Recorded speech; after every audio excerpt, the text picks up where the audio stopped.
Ah, you are live. We are live. Welcome to Mark Bayersky YouTube channel. I don't know. I never really know what to call it these days. It's sometimes Let's Talk, Truth Bomb, Podcast. I don't even know who I am anymore these days, but that's okay. But we know who Richie Allen is. Hey, Richie, thanks for Hey, joining us. thanks for joining us. Tell the truth. I asked you yesterday, could we do a live stream? So I kind of invited myself on. Nobody Yeah, invites me anywhere. So I hang, invited myself hang on. on, Let's be hang honest on. about it. I was thinking about you about 20 minutes prior, and I thought Yeah. 2 days prior to that, oh, should I ask Richie on? But to be honest with you, Richie, every time I think about you, I think about when you're in the zone, it's like he's busy, he'll have tons to do. Be respectful, because every time you talk, it's like, can't talk, can't talk, can't talk. I'm I busy. And always I'm like, I always make time for you. you Yeah, but do. ordinarily the mornings are pretty frantic. Not so much at the moment. We don't really need to get into it. Excuse me, because I've put it out there already.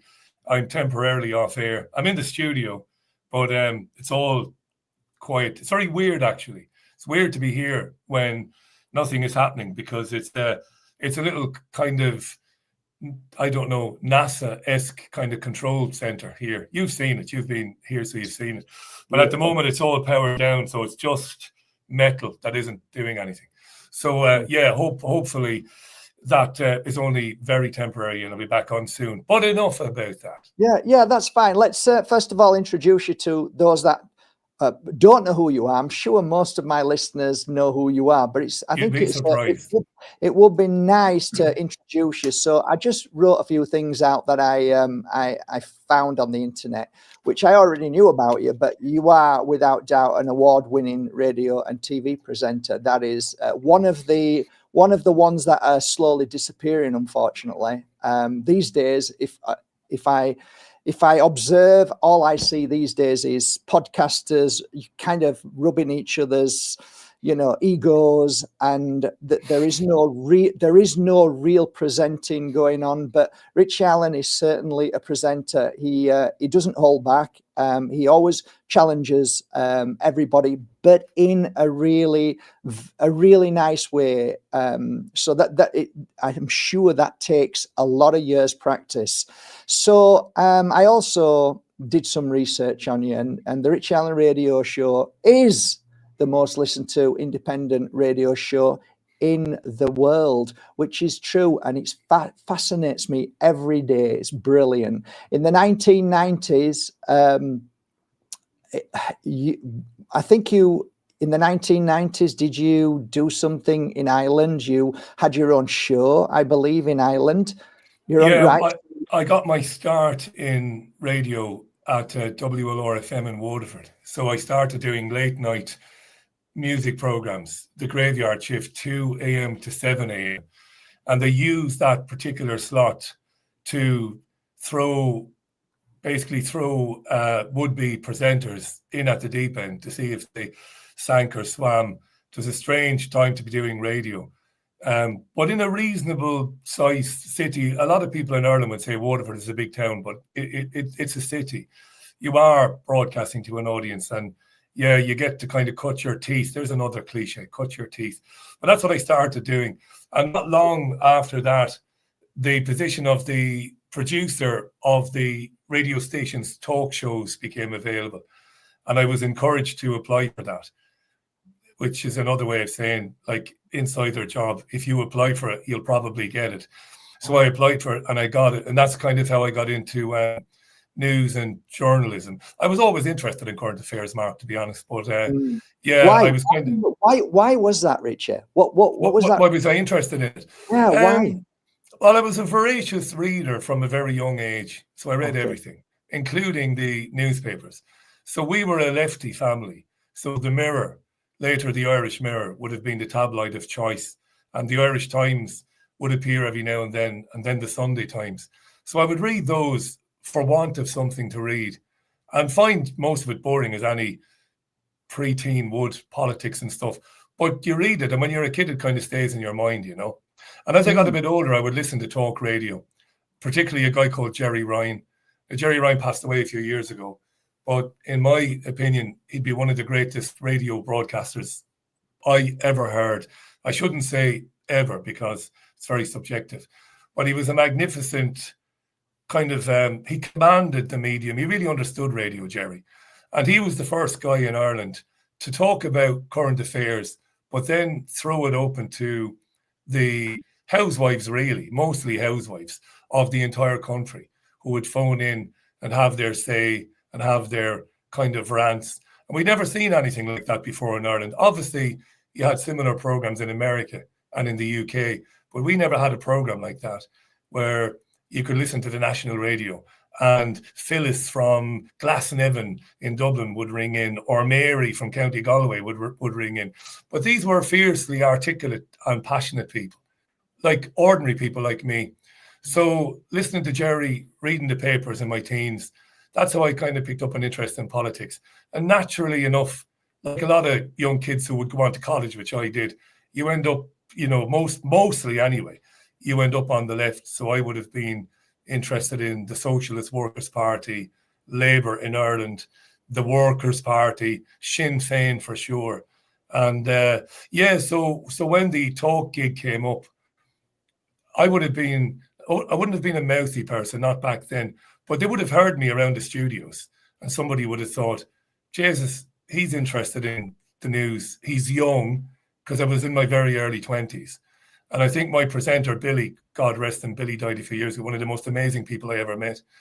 Billy was really keen to have somebody much, much younger than him produce, because Billy he would have said an old fart in his late 40s, very much kind of regimented in politics. Whereas with a young guy kind of bouncing off him, I could bring a lot more, and I did, energy. But also, I was really interested in what Jerry Ryan had been doing at the national level. So I wanted more ordinary people like me on the radio as opposed to politicians all the time. So that's where it started for me, Mark. Yeah. And then when you moved on to, did you move on to like university to learn TV and radio? Or? Well, by the time I got to WLR, I'd already been through university, but I didn't do journalism. English was my major. What happened was I was subsidizing my income by playing, by DJing in nightclubs in Waterford. And it was while I was DJing in nightclubs that I was asked, would I be interested in doing the late night graveyard shift 2 to 7? I always tell this joke, but it's completely true.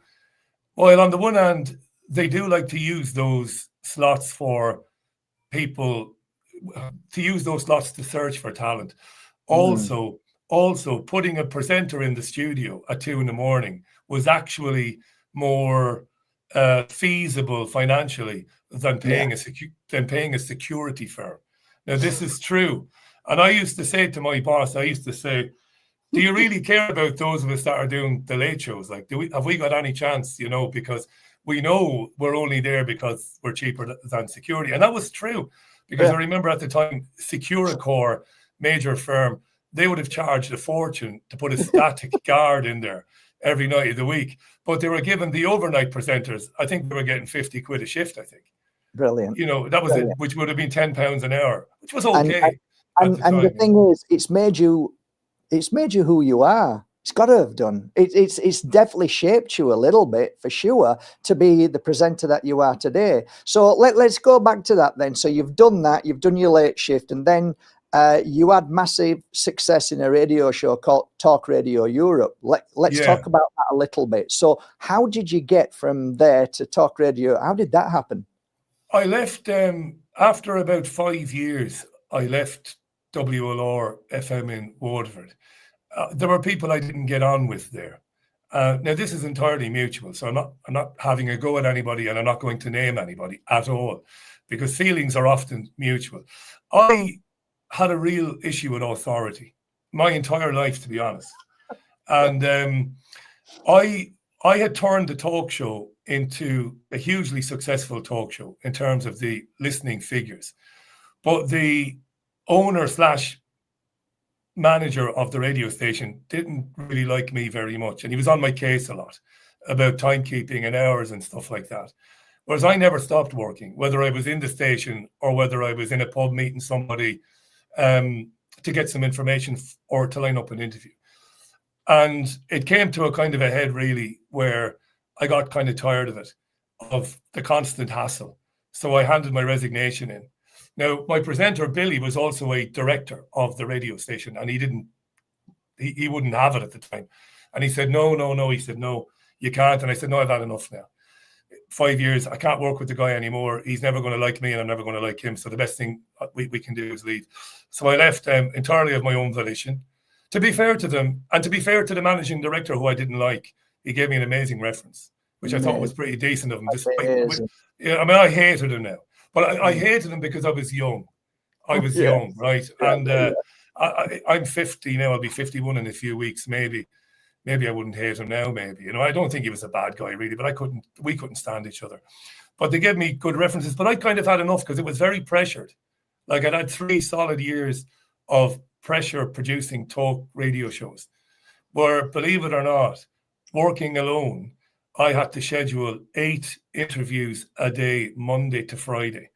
That's 40 guests a week. Now, I did it, and you kind of get used to it.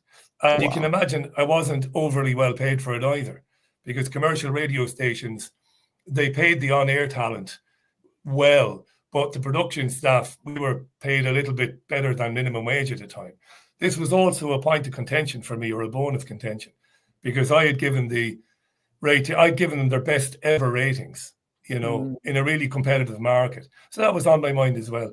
Yeah. So I decided to leave. Round about the time I left, I met Caroline Tisserand, otherwise known as El Frogo Tremendo. She's known to, she's quite literally known to hundreds of thousands of people as the Frog or El Frogo. And I met her.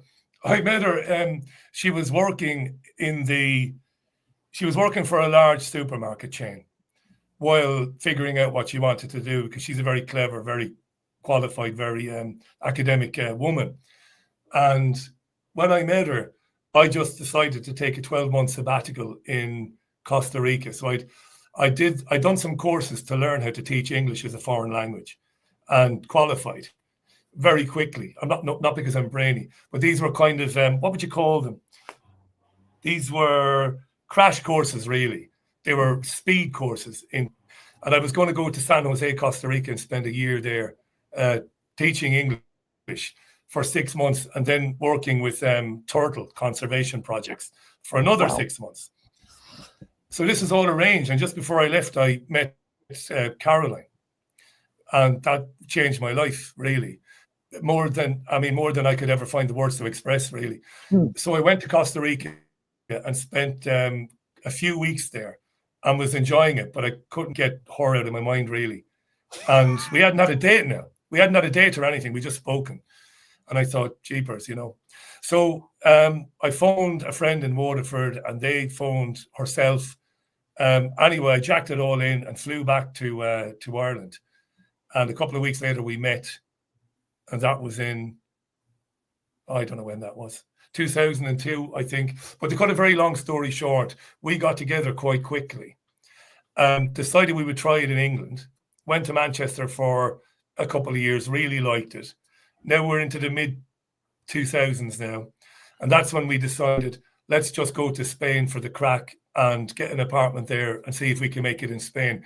We were very impulsive, and we were very reckless, and we were crazy about each other. So we didn't really care where we were or what we were doing. So we ended up in Spain. She's a genius. So one of the big gaming companies in Gibraltar gave her a senior accountancy role on good money. But I'm sitting around Sota Grande and Estepona, twiddling my thumbs, not knowing what the bloody hell to do. Yeah. And then, stop me if you want, because this is boring. No, so it's not. To give me something to do, we got a bar in a place called Duquesa, and ran the bar successfully for a couple of years until 2008, when everything went a bit difficult economically. And then we gave up the bar. Caroline went back to working in accountancy in Gibraltar. And around about that time, I found out there were vacancies at Talk Radio Europe in Marbella. And although I had no intention of ever returning to radio, none, because I'd had enough of it, really. Right. I needed money, simple as that. So I got in touch with them and I said, here's my CV and here's my show reel. And they rang me within seconds and asked me to come down. They'd fired a guy called Morris Boland, who was very... Yeah. I remember, we all know. I think a lot of people, a lot of people know him, yeah. Yeah. It was in the press. Mr. Marbella. Yeah, that's right, Mr. Marbella. So they'd fired him and there were some issues there. And so I began presenting an evening show for Talk Radio Europe in San Pedro in Marbella, where I did then pretty much what I do now. I think that's fair to say. Could I ask you how that happened then? When you went for the interview, was it on your mind or was it on their mind that they wanted something a little bit more controversial or deeper? Or it was on both of our minds. The guy who was given the job of running the station, which was calamitous, really, because I think a fairly decent guy, but he hadn't a clue. The guy who was given the job of running the station after Boland had been fired, that guy had been doing an evening show himself where he'd been delving into conspiracy conversations and research. So all of a sudden, this guy is now doing the mid-morning show. They call me in and he said, well, you can do whatever you like in the evenings, but I've been having a bit of success doing conspiracy conversations, excuse me. And I thought that's an amazing coincidence, really, because I've been reading books by people like David Icke and Jim Marrs. So I said, I'll tell you what then. I said, I'll do Monday to Friday, 7 to 10, and I'll break the show up into two parts. I'll interview a Jim Marrs type or David. There are many people writing books. We'll find them. It'll wind up a lot of the conservative audience on the Costa del Sol who are probably pissed right up at 9 o'clock on a Friday night. But the thing is, they'll phone in afterwards to say that this is bonkers or that they've enjoyed listening to it. So that's exactly how I ended up kind of doing what I'm doing today now. I really enjoyed it, yeah. I think I should just interrupt and say to everybody that actually what we're witnessing now on podcasts, all the top major podcasts, Richie was doing back, I would say, in the 90s. Is that correct? Would you say you were one of the first to actually hit those, you called them controversial talk shows, but you were hitting right at the very beginning. Now it's just snowballed and everybody thinks this is all new, and actually it ain't new at all, guys. It's been around with Richie a long time. Don't forget, I came a long time after Alex. So what Alex was doing with InfoWars in the actual 90s was terrific. It was groundbreaking. The Alex Jones that people see today or might come across today, it bears no resemblance whatsoever to the Alex Jones of 20 years ago. He was doing fantastic work then. He really was. He would interview anybody and everybody. And he had the idea that there isn't any way we can vote our way out of it. And he was completely opposed to the whole notion of political parties and political figures. Of course, that's all changed with Trump. And I have been very critical of Alex Jones, but back then he was doing great work. But there were also guys, you'll remember. So you had Maria Heller. Maria was the first one ever to do a podcast. And she was sensationally good, Maria. I mean, she was sensational because she'd been doing a radio show in Brooklyn for a commercial radio station. And she was fiery and she was argumentative. And she'd interview people who she might completely agree with, but she'd go after them and needle them. So Maria was doing it. Then you had a guy called Jeff Rentz. Maybe at the same time, you had a guy called George Newry. You had Michael Rivero. Michael was terrific. So long before me, I deserve no credit here. Long before me, there were guys and women doing it. Oh, I'm talking about in Spain. I was like, in Spain, 100%, yeah. Because I'm in Spain, it's like I'm talking about Spain. But around the world, yes, for sure, there was other people all over the world. But I'm just what I was trying to do is get to to my clients, my friends, everybody that comes here, get to know who you are a little bit. And that's why I was going through the list of where you've been. From there, you went to, in 2013, after you've done your show there on Talk Radio Europe, you moved to London, right, to present was it like a daily show as well? Yeah, we were broke, you see. Talk Radio Europe back then wasn't making a lot of money. It just wasn't. It was a difficult sell to advertisers in Spain. It was just difficult, really. You know, your market is very small. Your expat market is small, and they struggled. There were some good people there. The owner was a decent guy at the time, and the salespeople. But so the money was shocking for everybody. You know, it was shocking, really. And I didn't get paid a penny. I worked there for a while, and I was their local psychic. That's right. And you never got anything. That's right. I can tell people what I was earning in 2011, 2012 there. After tax, I was bringing in about €1,100. It was shocking. Yeah. Like the apartment we were renting was nearly €1,000 a month. So it was just difficult. Excuse me. And what happened was David Icke had decided that he was going to put together initially a radio station called The People's Voice. It was going to be radio initially, maybe with webcams. So I'd interviewed him one evening. We'd finished, and then I hadn't heard from him for a while. And then he reached out to me and he said, "Look, we're putting together this radio station. We're going to have a meeting about it in Camden Town in London. Would you come and join in?" And I said, "Great." And I was kind of excited about it, you see.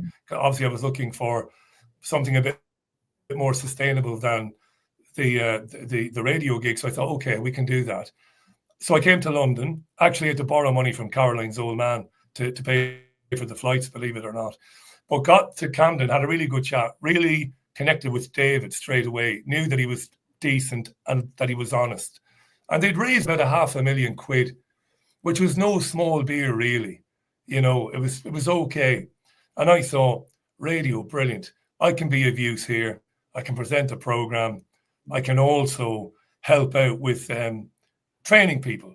Because something I haven't mentioned, it's not really that relevant, but I used to train producers for City and Guilds, right? The training company, I remember it organization. Well. Yeah, City and Guilds, which is a great organization which used to give practical skills to people. So David was excited about this. So I went back to Spain, and in the meantime, somebody decided to ditch the radio and go to TV. It doesn't matter who was responsible for that. It wasn't David. But that was kind of fatal, really, because all of a sudden you were quadrupling or quintupling your costs when it came to production. Producing radio is far, far more cost effective than producing television. In television, you need 7, 8, 9 people working on a program. If it's a live program, you have a director in the gallery, you have a line producer, you have producers, you have editors, picture editors. I could be here all day long, right? Graphics, the whole lot. And they bought some old ITV standard definition floor cameras, great big massive things, which was a bit foolish as well, because they were SD and the whole world was moving to HD. Right. So that was a bit crazy. So these were genuine mistakes. But I turned up and I said, all right, if it's going to be telly, it'll be telly. And your listeners, your viewers will know it lasted about 12 months. It was impossible to do television at the scale we were doing it without bringing in enormous amounts of advertising and sponsorship. And we brought in zilch when it came to sponsorship. We burned through the £500,000. Even then, to start a television station back then, you'd need about 50 million quid. Right. That's what you'd need back then to get yourself over the first 12 months while you're not earning any revenue, right? Wow. Maybe 50 is an exaggeration, maybe 10 million. We had £500,000.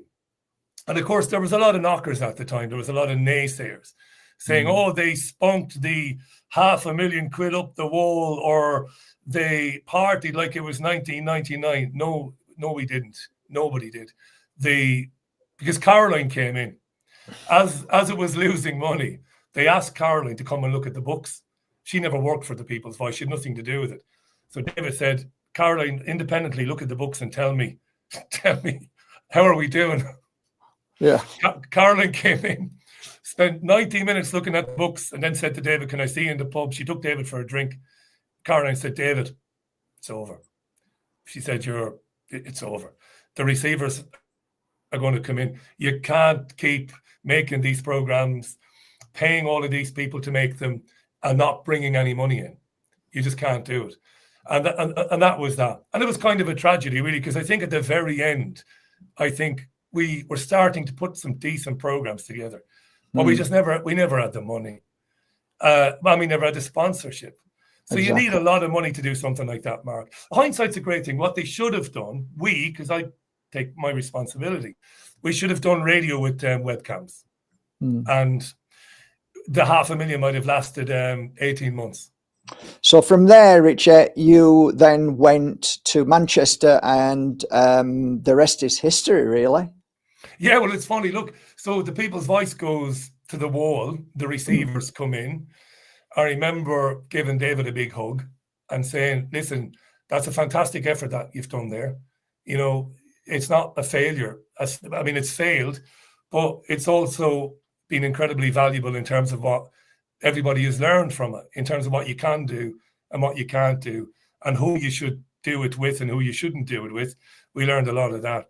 So again, I had no money. So I began sending my show reels from radio to stations everywhere, all over Europe, everywhere. And amazingly enough, a fairly big commercial station in the north of England reached out to me and said, look, come and see us. We want you to present the breakfast show with a female co-presenter who I met, and she was fantastic. And we hit it off, and it was going to be great. It was going to be very funny. And the money was decent. But Caroline got a hold of me and said, you'll never survive that. Not knowing what you know now and the things you've been speaking about, it won't be long before you get into trouble, or you'll get bored of it, one or the other, and you shouldn't take it, really. So I rang David Icke on the Isle of Wight, and I said, you won't believe this. I said, so I get this radio gig. The money is decent. And Caroline says, don't do it. I said, what the hell is this all about, you know? Not in that way, not in, you know, but just kind of in a jokey way, because David and Caroline were like this, you know. Right. And he said, well, she's right, Rich. He said, what you should do is get some equipment. You shouldn't have to spend too much money, and connect it to a stream and do a radio show from a spare room in your house every evening. And I said, okay, that's not a bad idea. And 11 and a half years later, I'm not doing it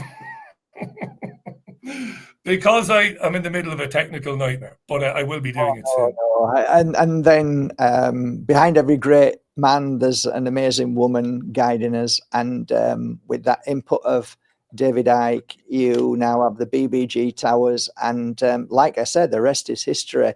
People tune in from all over the world. I can honestly say, hand on heart, that the viewership the listenership is incredible. Why? Because sometimes I go to my website and look at the daily people who click on my website, and it's normally around 200 to 400 a day. Whenever I'm on your show, it quadruples. I remember the first show I ever did.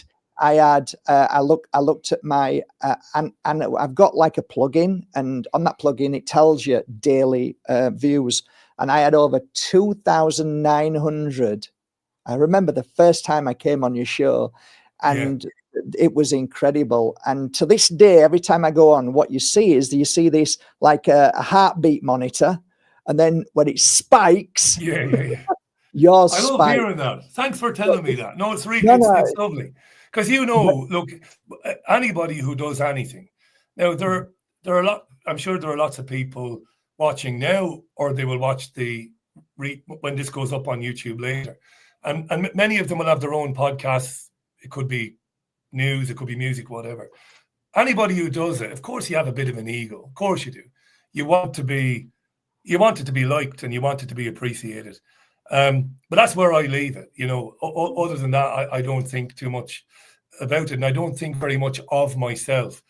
But I am proud of what you just said. It does kind of make me smile from time to time. I'll have somebody on to talk about a book, and we'll have a chat about the book.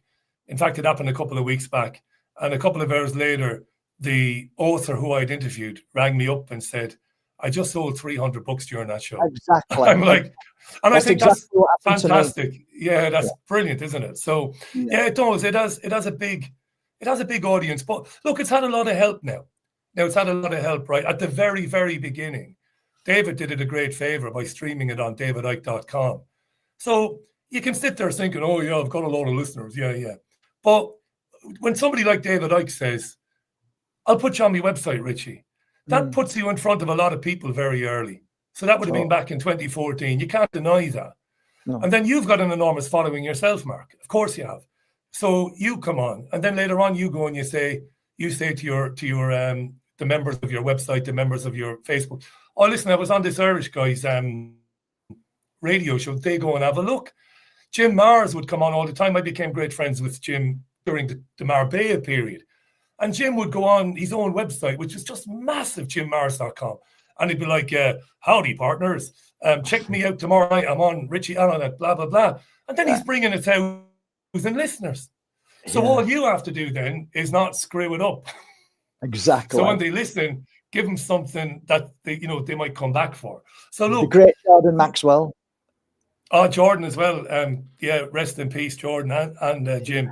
Yeah, they would bring lots of people. I used to be shocked, so early days it went down maybe once a week.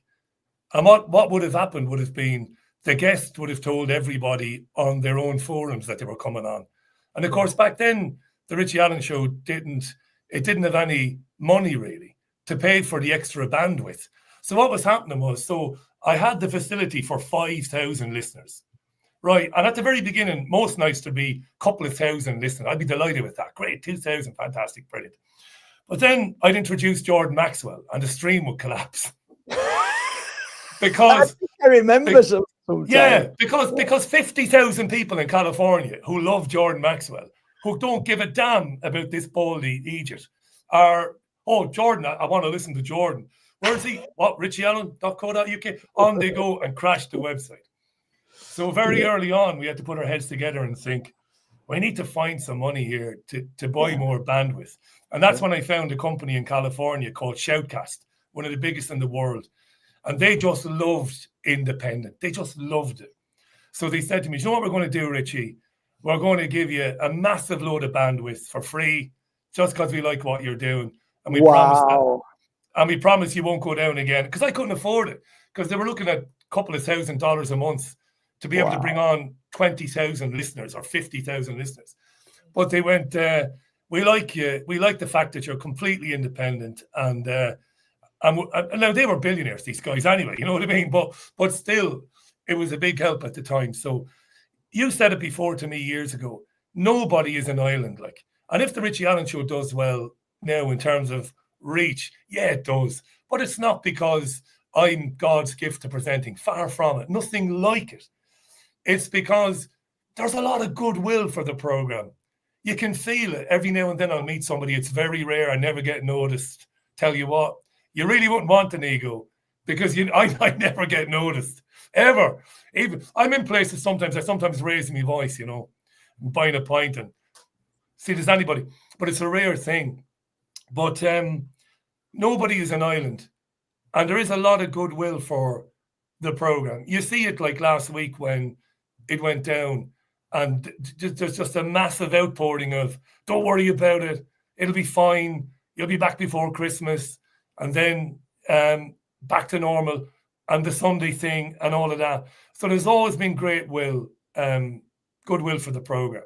And that you can't buy that really. I mean, who am I talking to, right? I mean, in terms of the energy pouring towards it, it's almost unique. It's positive all the time. And that's been a massive help as well. So, yeah, here we are, 11.5 years. Brilliant. So why don't you take us through a day of the Richie Allen radio show in the morning? Morning. So it's a 4:30 start. 5 a.m. I'm taking the dogs into the local park. They get about 90 minutes in there. While they're doing their thing, I'm listening to Wake Up to Money on BBC Radio 5 Live. I'm not promoting this. I'm not advertising it at all. And then once it gets to 6 o'clock, I'm flicking between Radio 4's Today programme, BBC Radio 5 Live, and I'm listening to Morning Ireland on RTE in Dublin. So I'm flicking between them, and I'm making mental notes about what they're talking about, what they're saying, what they're not saying, what they should be saying. And then I'm filing things away in my head that I can grab bits of audio and stuff. So I'll get back home. The dogs will be washed, usually because it's filthy in the winter here. I will then begin reading the papers, the broadsheets. So the Telegraph, the Times, and the Guardian mostly. I'm reading those while I'm continuing to watch television news. And while I'm doing that, I'm dragging out bits of audio that I've heard on the radio shows that morning, audio that I will use in my monologue segment at the beginning of my program. And while I'm doing that, I'm thinking about who's going to be on the program that evening, what they might say, what they might not say. Normally a show like mine would have 3 people working on it, but I do it. And I'm not looking for any credit. You're not multitasking. You're multitasking, and that it just blows my mind because most men can't walk and chew chewing gum at the same time. That is incredible how you actually manage to do that. So just get used to it. What happens, Richie, when then you think, okay, what makes you choose a certain person to interview? What characteristics? What is it about? You don't choose somebody, but you do choose somebody. How does that work in your mind? I'm looking for value, really. I'm looking for somebody who's bringing something maybe new to the program, something that we haven't discussed before or heard before. It's not always easy because I think it's fairly obvious to most people the direction of travel for humanity, right, at the moment. But I'm looking for somebody who's got a bit of personality to them, somebody who won't mind a bit of an argument if it comes to that. Like I said, bringing a bit of something new, maybe a fresh perspective on things. I mean, I'm pretty open. I will receive a dozen or more a week emails with recommendations from people. They'll say, "Oh, get your man Mark Boyarsky." Does that bother you when you get lots of people saying you should have this person on? No, because that's human nature, isn't it? Like if you like a radio show and you like listening to it, and you've come across an interviewee somewhere else, it's only human nature to reach out to the radio show you like to say, "Hey, why don't you give her a ring or him a ring?" And generally, most of the time I do. Most of the time I will reach out to the person. How many people do you reach out to that if you say like out of 100 people in a month, how many people would turn you down and how many people would say, "Yeah, I'll come on"? In general, what would be the average? Yeah, I used to think of it as kind of going fishing. I suppose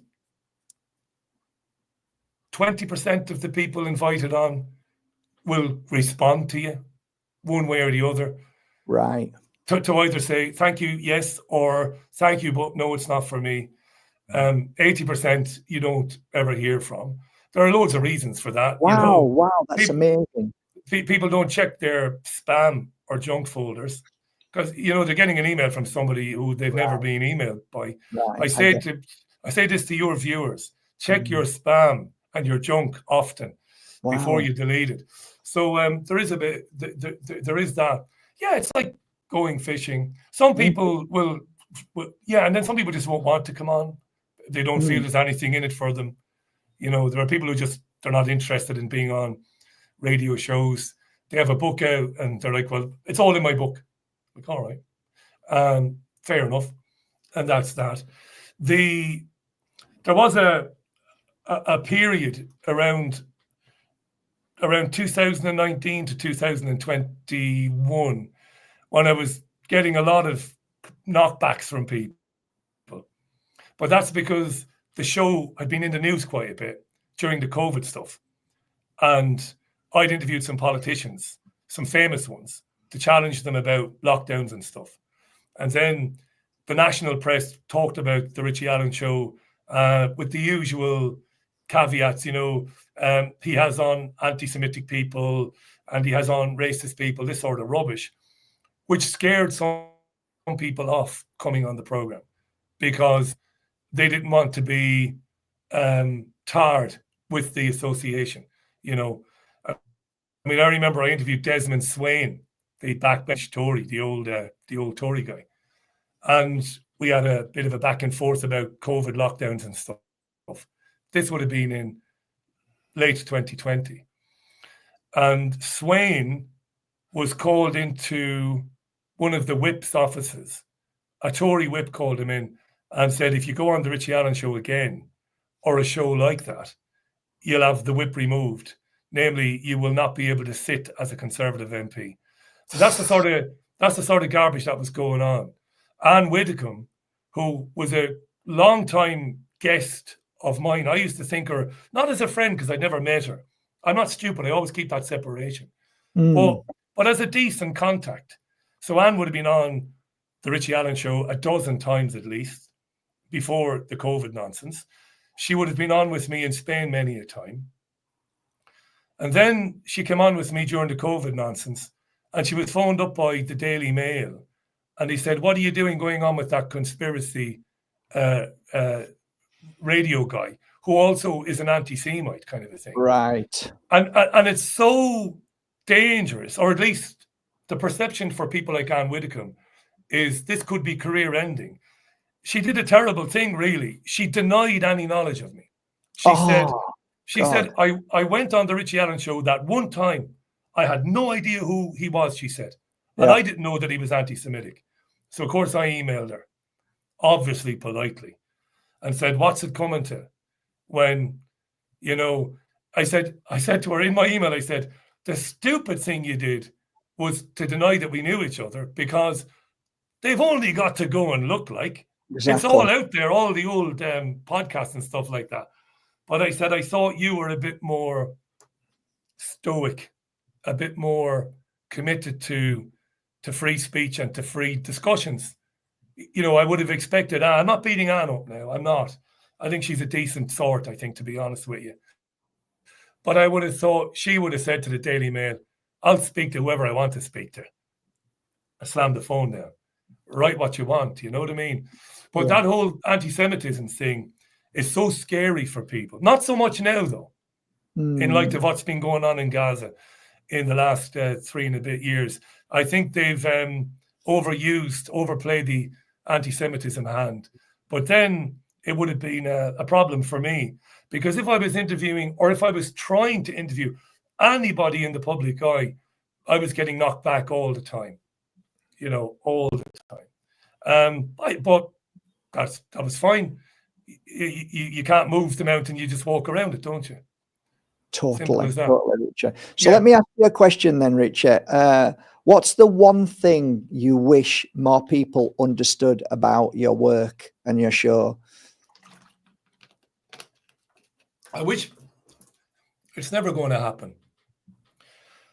I'd like more people to become aware of the difference between journalism and commentary.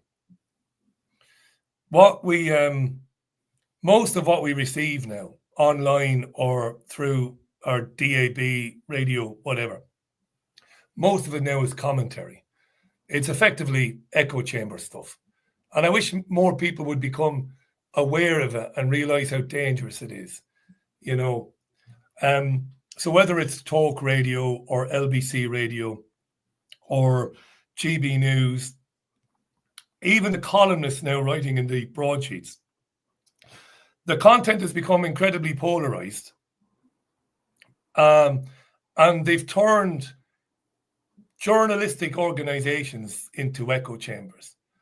And increasingly, people are finding their programs, the programs that they want to hear or watch, and they're choosing them based on what they're hearing from their presenters or the guests and embracing them so long as what they are hearing is what they completely agree with. And that's incredibly dangerous. Like, it's beyond dangerous.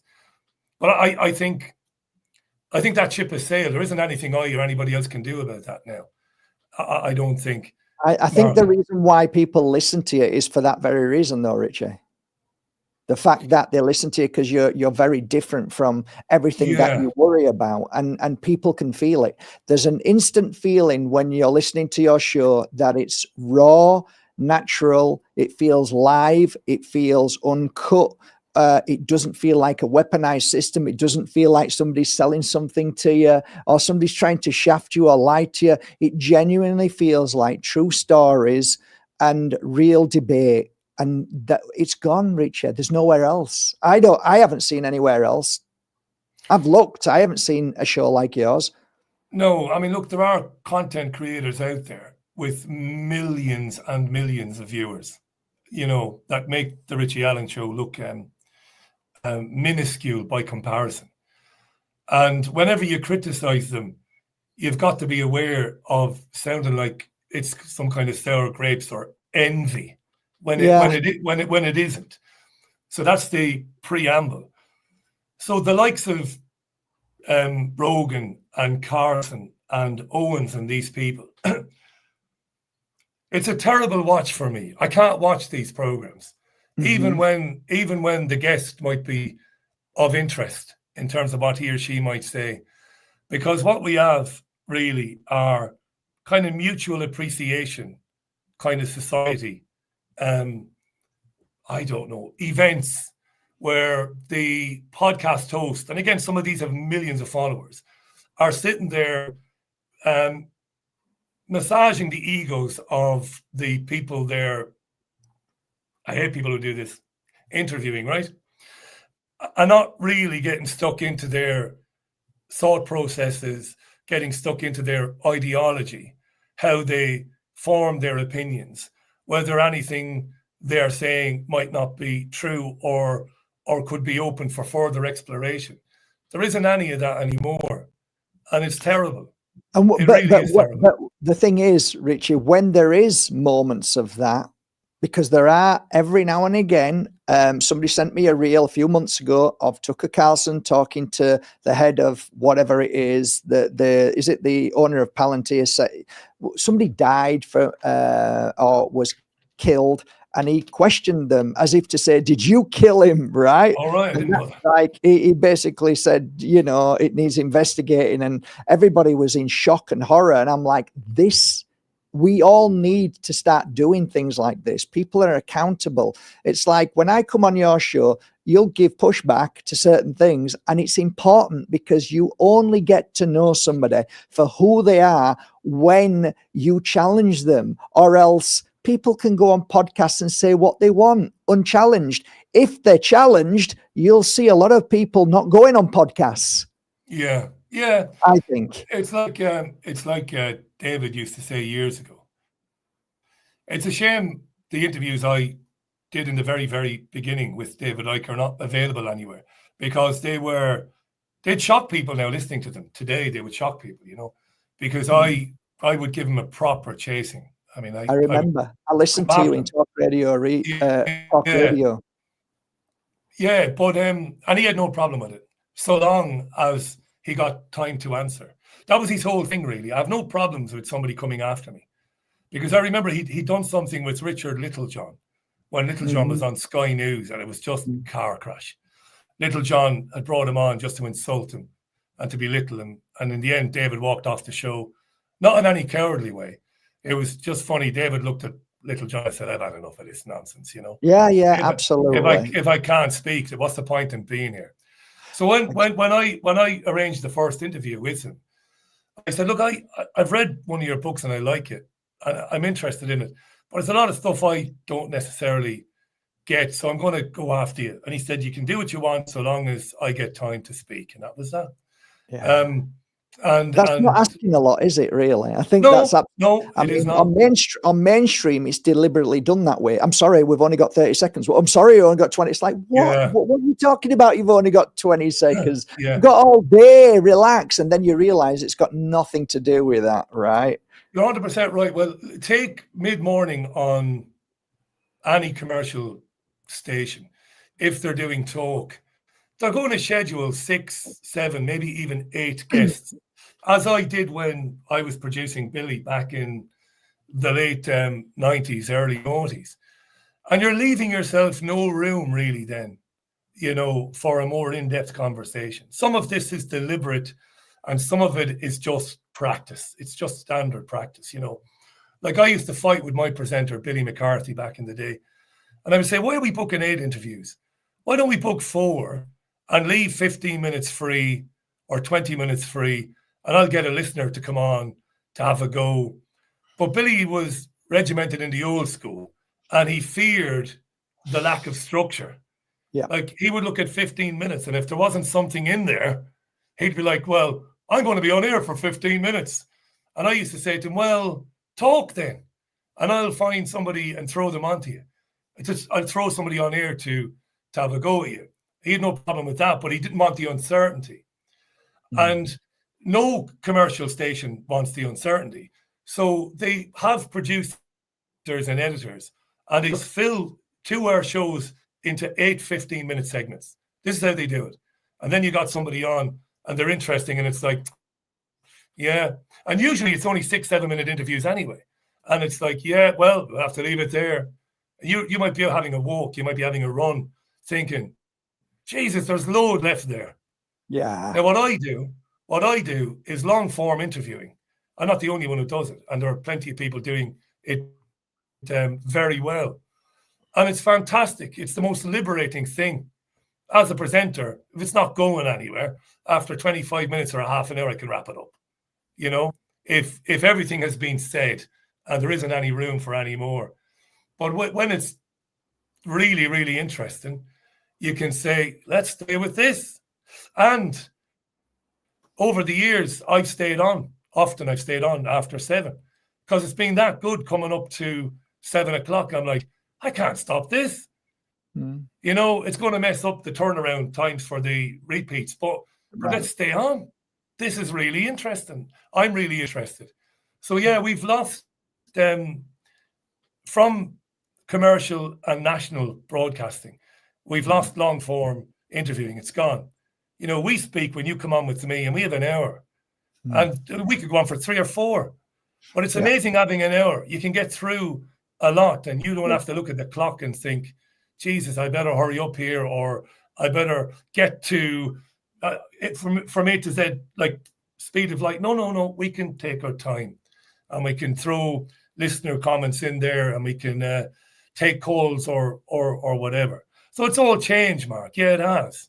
And look, somebody's just asked where are the interviews? So where can they find all your interviews, Richie?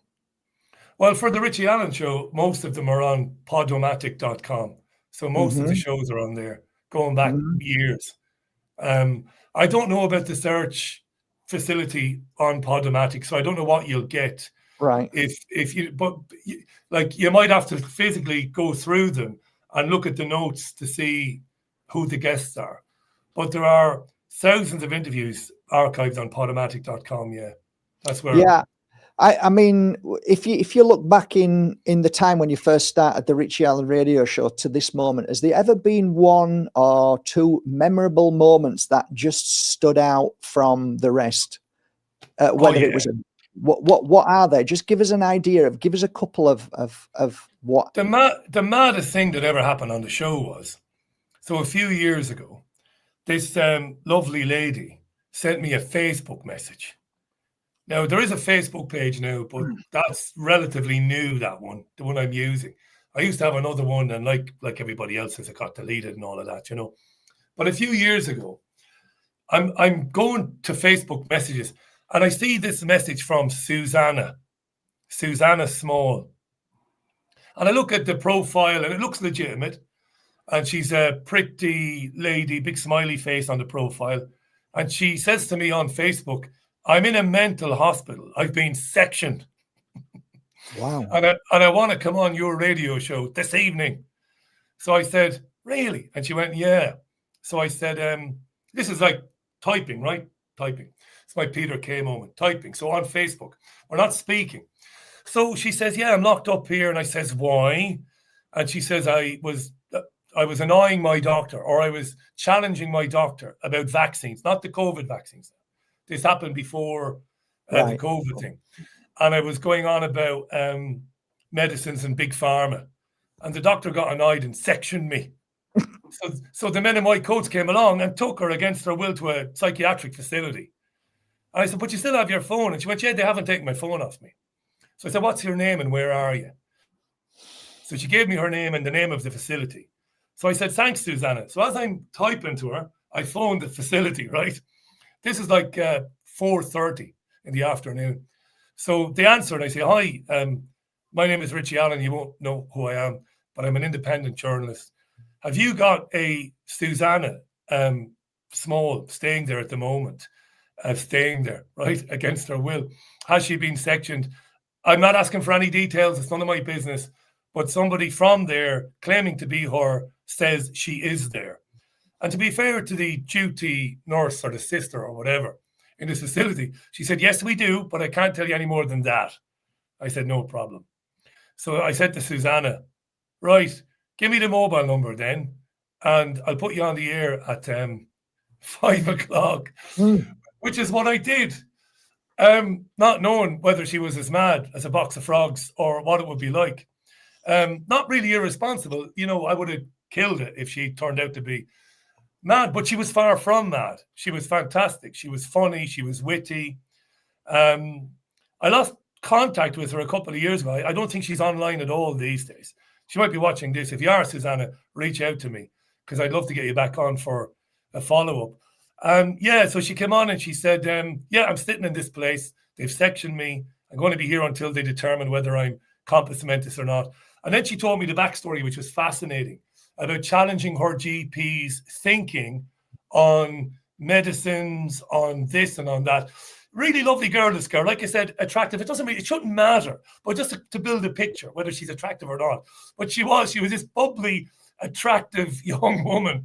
And it seemed like she was going into her doctor and just winding the bejesus up out of her doctor. Sounds like she had a high IQ as well, right? Unbelievable. Yeah, and the questions she was asking the doctor were completely legitimate questions. Wow. 100%. And the email exchanges between her and the doctor, Susanna gave them to me later after the show. And they were all pretty moderate. Like, she wasn't ranting at the doctor, but she was talking about chemtrails and stuff. She was talking about geoengineering, saying, is the medical community interested in heavy metals in the atmosphere and the impact they might be having on people's bodies? And the doctor was dismissing all of this with, Susanna, you're just, you're mad, and I'm beginning to get a bit worried about you. Wow, that's incredible, Richard. Yeah, so I'm interviewing her live from the psychiatric facility. It's not the biggest bombshell moment in radio history, but it was kind of funny. And I remember at the time I'm interviewing her, and I'm getting pinged. Now, I do not pay attention to that when I'm on air. I do not. It's there, but I don't pay attention to it. Why would I? I'm having an intimate conversation with my listeners, but it's there, in case of an emergency. Like, if a guest isn't there, I can take a tune, and then I can go, hey, Boyarsky, where the feck are you? Right, fair enough. He's never been late, by the way, ever, not one time. So I'm speaking to Susanna. Next thing I'm getting pinged. Jean Ann, Ike, this is great stuff, Rich. Keep her on. She's not going anywhere. Of course I'm keeping her on. But that was great. That interview is on YouTube. It's had a few thousand. Can you not find that and relaunch it as so? Yeah, I mean, it'd be lovely. I can chat with people, can't I? No, I can't. Yeah. I can chat with you because I could find it now in a heartbeat. I can find it. Look, can I do this? Do you mind me doing this? Why would I mind? Because it's live and people don't do this when you're live. No. My channel, you do exactly what you want. People are happy. You're doing exactly that. No, so this is really interesting. I mean, there will be people listening to this thinking, well, you know what, Matt, people used to be sectioned for just getting pregnant out of wedlock. People got sectioned for hearing voices in their head when, you know, especially my work, I know what them voices were. I know what all that was. And, you know, so there has been many people sectioned, but never heard being sectioned for talking about chemtrails and vaccine and stuff. So that's really interesting. So that's a one-off, eh? I don't think I've ever heard of that before. No, Which is it's quite frightening when you think about it. I'm struggling to find it now. Yeah, well, whenever you do find it, send it me, and then I'll put it underneath here. What I was thinking is what the top 3 best radio interviews you've ever done, and you could put them on your website, and people can just click on them, and boy, would you then get, you know, you'll obviously get people who loved it and think, I'm listening to more of these shows, you know. How would you even? I mean, how would you even? I mean, that was a remarkable moment. That was just crazy. Well, maybe it should be put that way. One of the most remarkable moments in radio. Another night. This is going back a few years. I did flag it up. So a day before the show, I asked the listeners. I said, if any of you have had any experience of forced adoption, tomorrow I'm opening the phone lines, and you can ring in. Now that was probably the most. I don't know how to say. If I say amazing, it sounds very callous. It was an astonishing show, really, because I went live and I just opened the phones, and Skype at the time. Skype was still there. I remember it. I listened to it. It was amazing, man. So you had people from all over Europe, from England, mums saying, "Richie, my name is," and the state took our daughter away, and they gave me the reasoning, which was always spurious. It was always terrible. And every one of those people sent me paperwork documentation later on to back up their claims. And they said, look, the state came and took our kid because of this or because of that. Unbelievable, man. The secrecy of the family courts in the UK. So that was an amazing thing. I didn't say a word for 2 hours, really. Never said a word. I think that went into overtime, that. I think it was shocking for me. It was shocking. Yeah. It tore my heart in two. And you're a parent. that made me so angry about it. Made me hate the system more than ever. And now we come to today and last week, and we hear even now of, you know, parents. I think I actually sent something to you with regards to parents who moved to Italy off grid, and now apparently their children have been taken from them. Yeah. I mean, it's happening every day, but what is this all about? I mean, to me, it's more, I think looking at the bigger picture, Richie, to me, it really stems evil. It stems, it really feels like an evil act that happens deliberately, maliciously. And it's not just we are in control of your children, which is of course what they want, but it's a bit like when you were attacked for being, what is it, anti-Semite, whatever it is. It's like it's always like the bully sending a message all over the world, and all the mainstream pick up on it, so we're all listening to it, and we're all fearing every day. We're fearing. People are fearing, so that fear stops us talking more and more, and they're winning all the time because of that, it seems. What do you think? Do you think we're getting stronger as a global society, that we're seeing things for what it is, or do you think we're seeing it, but actually there's not much we can do? No, I don't believe there's a global awakening going on. I really don't. It's very unpopular. And look, I might be wrong, and people can come at me if they want, and I'll be back on here real soon, and I'll be interviewing people who disagree with me. I don't see I see a great global sleeping going on at the moment.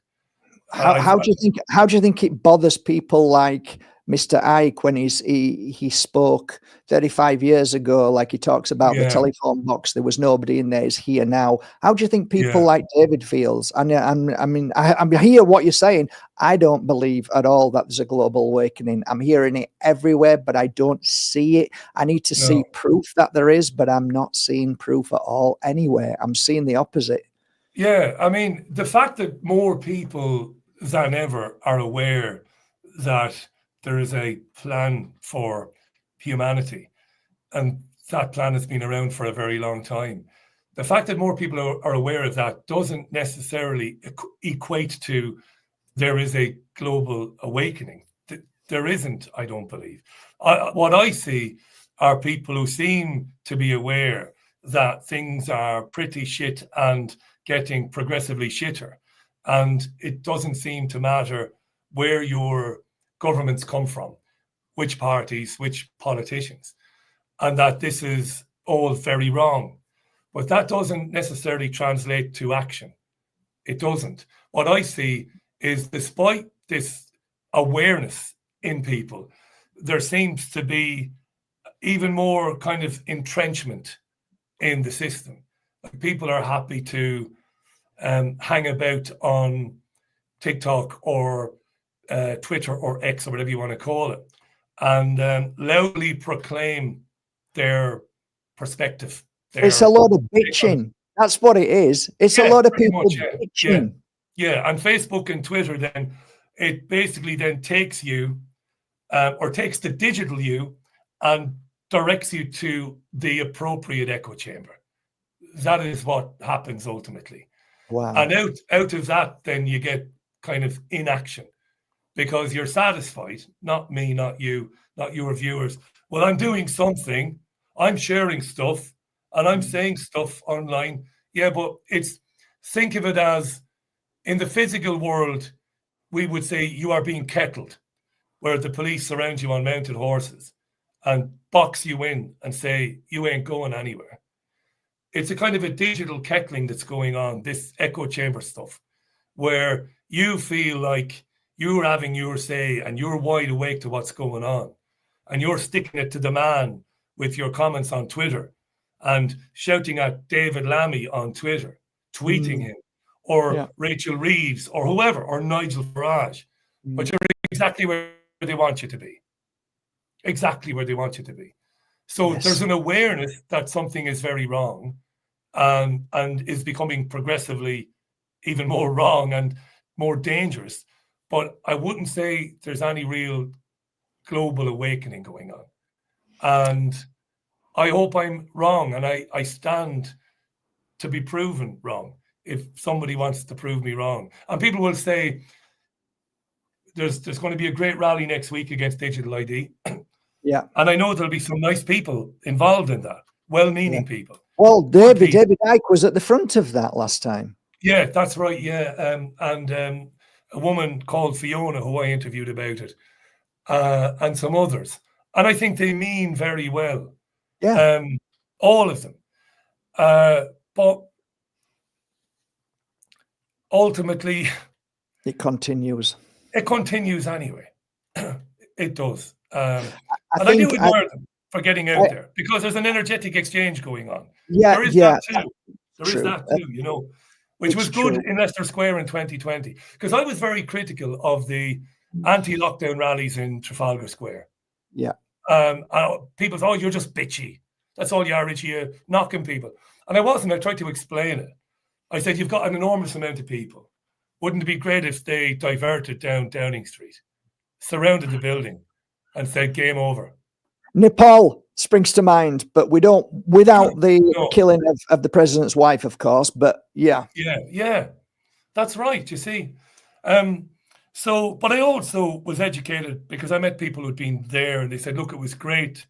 The tyranny of lockdown had such a profoundly negative impact on people's mental well-being. It did, particularly the people who knew what it was. I mean, the people who knew what was going on in 2020. Actually, Richard,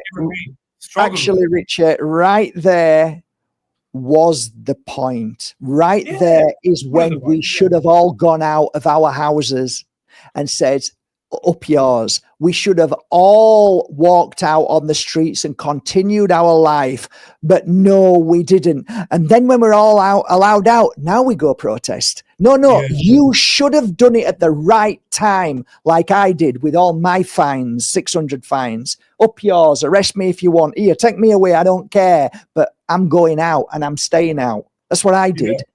Nobody else. No, you did. Many. I mean, I was either. I mean, I must have been blessed. I was never fined. I was asked a couple of times, "What are you doing?" And I gave some pretty rude responses.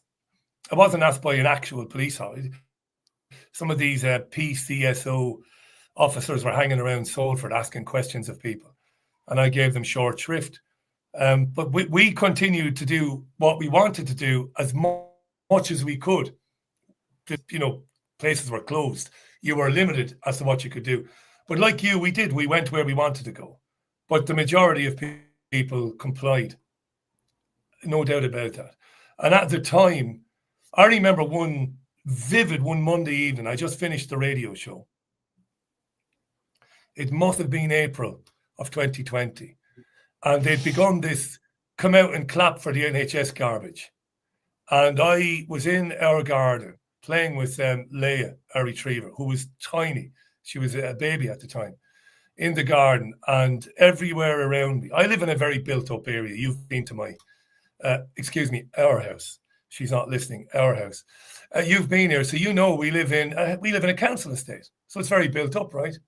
So I'm standing there in our garden, and I'm looking at people standing in their doorways, clapping, hitting saucepans with wooden spoons, and it scared the shit out of me. Me too. Yeah, I got properly scared there. Me too. Scared. I thought these people could turn on you in a heartbeat. Yeah, exactly. And within a week, I was on the Nextdoor app, which I've deleted. I deleted it years ago. So the Nextdoor app, people might know, it's a community app all over the world. You can be on the Nextdoor app, you know, and you find out that somebody's got something for sale.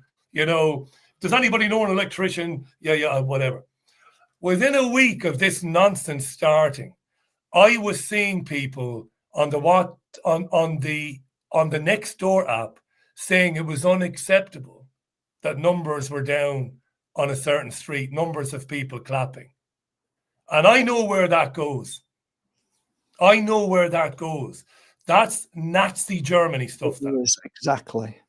That goes to 5 or 6 guys knocking on the door saying, "Where can I swear here? No, I can't. Yep. Where the feck were you on Tuesday night?" Exactly. Well, next Tuesday night you'll be out there on your or else. Yeah. That's where that goes. Yeah. It took me a while to overcome that, to get over what I'd seen. That was the worst feeling. I was out here on this balcony, and all up this street, they were hanging out of their balconies on the doors. I came out and I said, "What the fuck? What's going on?" And I looked at everybody, and they all looked at me. Everybody looked at me as if to say, "Why aren't you clapping? Why aren't you bucking?" And then I realized this is really scary. And I thought we're heading for a World War II. It feels like this is like this is scary. And then people say we're awakening. It's awakening. It's a global awakening. It's all happening. The veils are breaking, Richie. The veils are breaking. We're seeing it. But when it comes to the point where we need to do something, nothing's ever done because everybody complies to that system because they fear it or they absolutely love it because they're brainwashed, right? They fear losing it worse. They fear the alternative worse because they don't really have any idea of what the alternative would be. You see, they don't. They can't imagine the alternative. I'll give you an example. I speak to a lady in our local park who is an occasional listener to the show. She's nice and she's kind of understanding how things are and the way they're going. You see, I'm a good guy to speak to in that respect because I'm not dogmatic. I don't say a word. When I'm out there, the only time I express my opinion is in the first 25 minutes of the Richie Allen show. The rest of my life, I don't say a word. I do not. And this goes down well with people. Because it's like, oh, I heard this guy on the show the other night. He was mad, Richie. I mean, you don't agree with him, do you? And at that point, I say nothing. I say, well, I don't know. Maybe there's something in it. And this is how I get on with my neighbours, most of whom know about the show now. Some of whom think it's crazy. The world is not really like that, you know. But as a lady, and we're having a chat, and she said, what's the alternative, Richie? And before I could answer, she said, the alternative is anarchy and rule by mob rule. And the likes of that scumbag then, and she named Tommy Robinson and his mates and others. That's what will replace. The vacuum will be filled by thugs like that. And a lot of people fear that eventuality. Well, I know it's terrible, Richie, but at least we have law and order. You know, again, I won't jump in because I'm not dogmatic. If I'm on the radio show, I'm jumping right in. And I'm saying, you don't have law and order. Billionaires can do whatever they want. You can't do anything. Can I ask you something, Richie? Do you have a limit to who you'd have on the show? I mean, would you have somebody like Tommy Robinson on your show? Well, he wouldn't come on with me. I interviewed him twice when I was on the radio in Spain, and the second time he hung up on me during a live interview. Why? Because he said something about Muslims liking to beat their women, and I said, well, Tommy, people who live in glass houses shouldn't throw stones. You like to beat women too, don't you? And he hung up. Okay. Because he'd been arrested. He'd been arrested in London after an off-duty police officer came to the assistance of a girl whose head he was kicking in. Yeah, that's who Tommy Robinson is. So, no, he wouldn't come back on. And I'll tell you, it wouldn't be because he'd have any fear of me. No, he wouldn't. There's nothing in it for him. This is how it is now. There's nothing in it for him. I'd love to sit here and go, yeah, Tommy Robinson is terrified of the Richie Allen. No, not at all. Not at all. He has nothing to gain by coming on. What's in it for me, Richie? I'm being promoted by Elon Musk. Exactly. I now have millions of viewers on a daily basis. Yeah. You don't. Why can't people see that? Is it the same kind of energy of the jab that people couldn't see that either?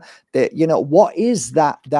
Why can not people see exact or feel like it's strange to me? It feels like there's some kind of illusion around people, and they can't break through and see the true message or the true meaning behind whoever it may be. It's like people just can't discern it, and they just say no. But I mean, because I know a lot of your listeners who actually love Tommy Robinson, because at least he's doing this and doing that, you know. But he isn't. This is the frustrating thing. Yes, he isn't doing anything. No, so uncontrolled migration is a problem. Of course it is. Yes. It has been for years, long before anybody ever heard of Stephen Yaxley Lennon. Uncontrolled migration has been a huge problem. And the only opposition to it in the 60s and 70s was the left, not conservatives. The left opposed it because the left understood, trade unionists knew, well, it's the richest fuckers in the world who want to open the fucking doors to every country because then they get cheap labor, right? Workers' rights go out the window. Yeah, it's always been a problem. There was never any left-wing support for open door migration. Open door migration has always been about one thing, in my opinion, and you know this, we've spoken about it for years. It has always been about divide and conquer.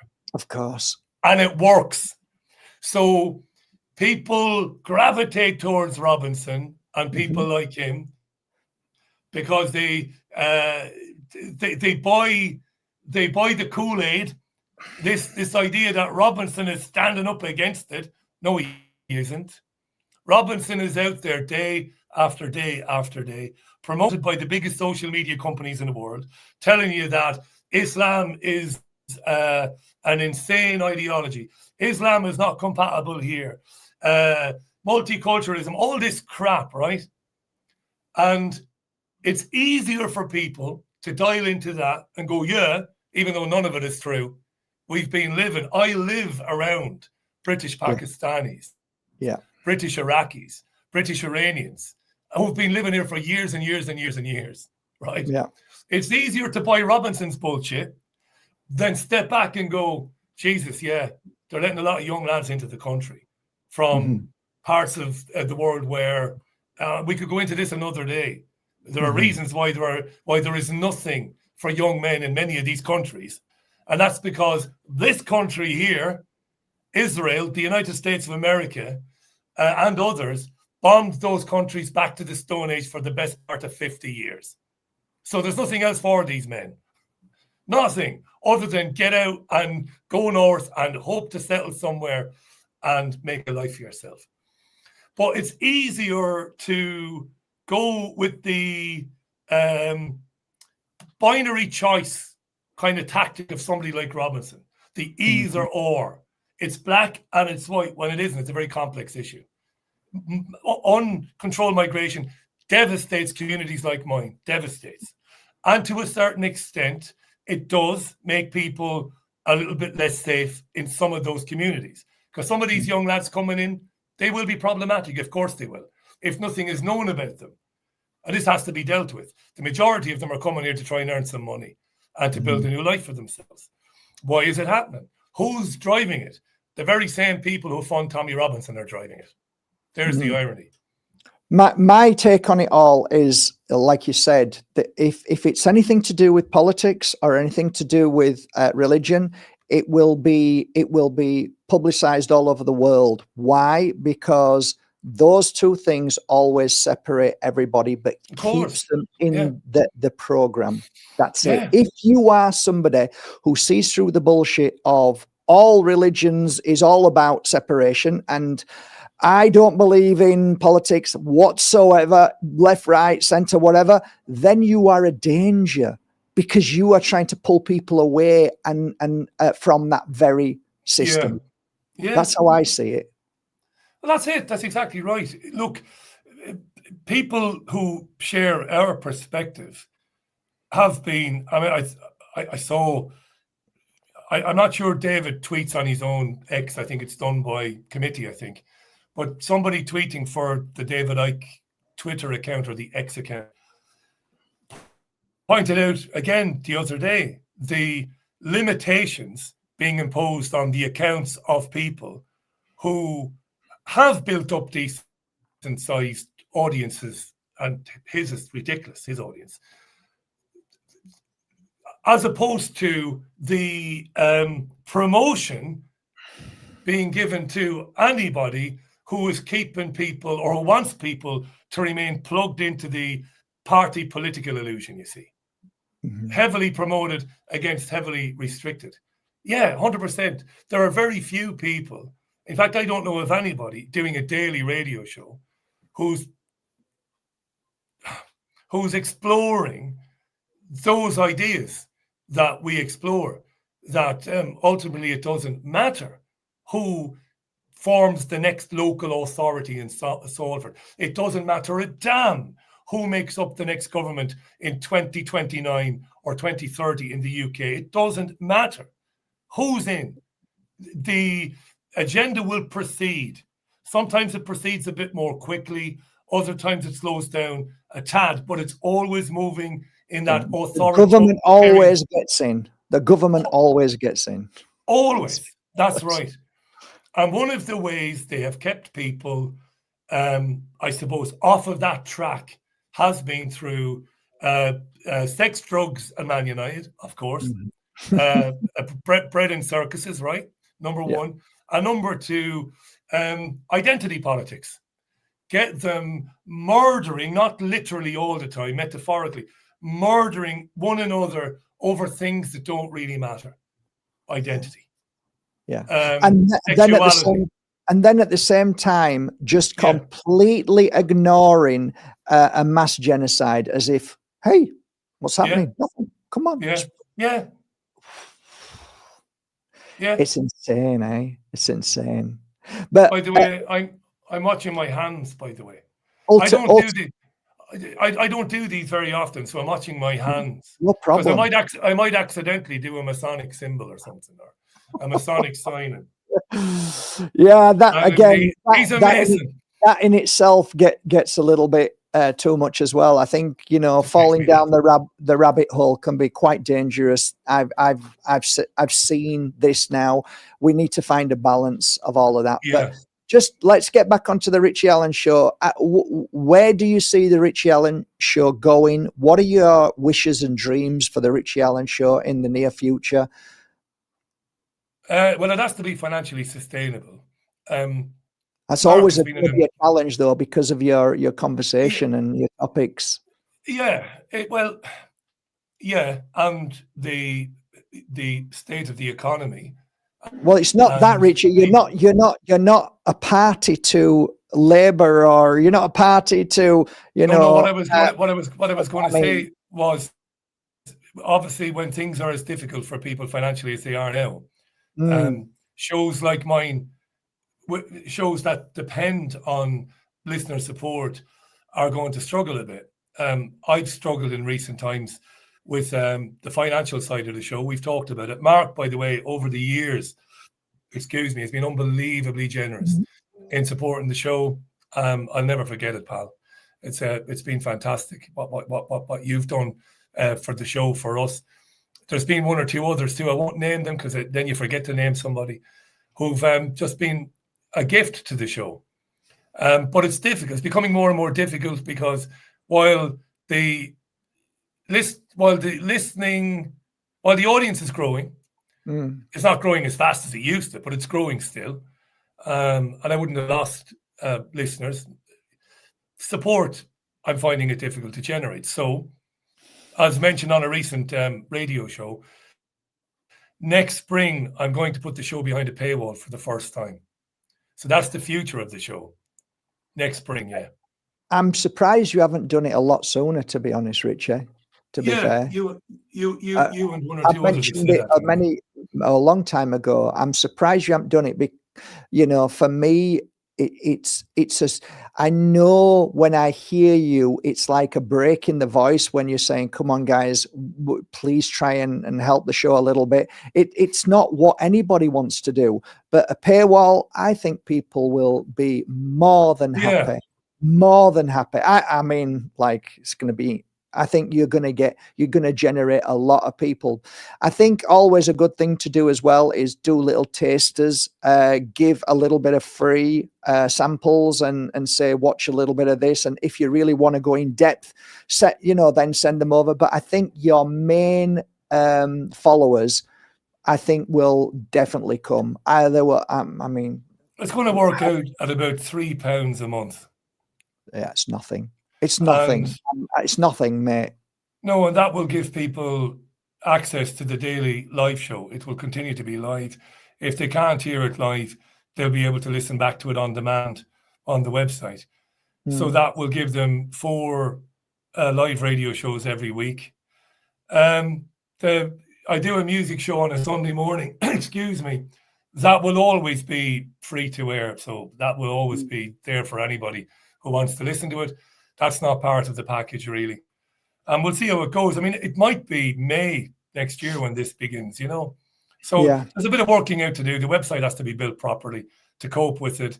It's a big deal moving to a model like that. You know, it's got to be an appropriate website. So that's the immediate future. That's good. I think that's really positive, and I think you're gonna feel more comfortable. You're not gonna feel as stressed about, you know, each month, because I think people don't understand. If they haven't run a business, they don't understand. I mean, they'll understand that, you know, when they're at home and they've got the bills to pay. Well, times that by 10. Times that by 10, because when you run your own business, things just come in from nowhere. Equipment breaks down. Just you know, the most difficult things can happen at times, and if you're relying on people's generosity, it sometimes it's not easy, Richard. Keep asking. It's like, it's difficult. Yeah, and this is one of the reasons why I very rarely mention it, because it's never been a comfortable thing for me. But look, it's done well and it's held its own for years. Obviously, you've helped a lot, but listeners have been generous over the years, and I appreciate it so much. I can never find the words really, and I get emails from people saying, "Richie, I used to support it, but I can't anymore. I'm just flat broken. The cost of living." I see it here. Before I came on with you today, I have an itchy nose. What did I say about an itchy nose? It means you're going to have a fight. No. There's a thousand. If you look in psychology, there's about 30 different reasons why you have an itchy nose. There's like tons and tons. Yeah, so I don't bother with shit like that anymore. I used to do, but I've stopped. It's like going on what's it called? Google, saying I've got this burn, this mark here, and then they say, oh, it's probably cancer. Probably cancer. You know what I mean? It's like, what, you've got an itching, there's dodges, something's lying. Yeah. I'm no time for that. I have no time for that anymore. No, it's an old Irish thing. Is it? What is it then? What does it mean? No, it just means nothing. It's just an old wives' tale. If you have an itchy nose, it must mean that you're going to have a fight. Itchy nose, bloody nose, it means you're going to have a fight. It's just an old saying, really. There's a few of them. Yeah, your ears, burning ears, somebody talking about you. Yeah, one of those. But no, just to finish what I was saying there. Yeah, I'll get an email from somebody regularly. And I know this, before coming on with you, I've been to a local supermarket to pick up a couple of things. And I see this. I am a boring as arseholes shopper. When I go to my local supermarket, I buy the same half a dozen things at the same time. Right. I'll buy a bit of white meat, I'll buy a bit of fish, I'll buy some vegetables. Occasionally, like today, I bought a bottle of white wine. Haven't done that for ages, but I bought a bottle of white wine. And I go through, and I can see it's not six, but it's £2 to £3 more expensive than last week. And it's the same 7 or 8 items. Yeah. So, and we don't have children to worry about, right? And then I could, you go into a local supermarket now, and you look at people walking around, look at the expression on their faces, the worry, the stress. So I get it all the time. Richie, look, I can't. And even I get it. Even £3 when you don't have anything is a lot of money. When something is there, when you can listen to it for free, I totally get it. But it's not sustainable for the future of the show. So when it goes to a paywall next year, I'll be gutted about it, like properly sick when it does. But you've tried. You've tried for years. 11 years, yeah. You've done. I mean, you've done well. 11 years of free content. Come on, that's amazing. The fact that you have to go to this now isn't by choice; it's by necessity. And yeah, and it mightn't work, by the way. And it mightn't work. We don't know. Yeah, and if that's the case, then you go back to whatever. But at least you've got to try these things. No, but that's an important point. If I can make that point, it's very important. Yeah, go on. Because if I don't make it, it's going to sound like a threat, and it isn't a threat. No. If it doesn't work, like if it goes behind a paywall, and it's not sustainable, well, with a completely, I don't know how to say this, with a complete sound state of mind, I'll say, well, that's it. Happy days, and I will go and do something else. Can I ask what you think about the next thing? No idea. No. It wouldn't be in broadcasting anyway. No. If the Richie Allen Show doesn't succeed next year, I will have to think pretty hard about what I would like. No, and I asked you that psychologically because if you would have said to me straight away you knew what it was, then the chances are the show would be over. But when you said no, I have no idea, meaning that you don't even want to even go there. I know what you want. You want this to be a successful show. You want, millions and millions and millions of people to sign up, and then we're all happy. Can you imagine it? No, I couldn't, Richard. But yeah, just, as long as it's enough to be able to say we're covering all costs, and I get to go on holiday and eat every day, it's not a lot to ask when you look at all the other podcasters that are making gazillions out of advertising, out of selling their souls for whatever company they're working for that day. The thing is with you, I know this is a fact. You've turned down umpteen people that wanted to advertise, and you think, no, this isn't what I want to present on my show, and that shows integrity. You're not a soul seller, and that's why. Thank you for saying that. Thank you for saying that. A couple of years back, it wouldn't be known because I wouldn't say it on the show, but Mark would know. If I said it on the show, nobody would believe me. But a guy selling alternative health products from Boston reached out and offered me an absolute fortune.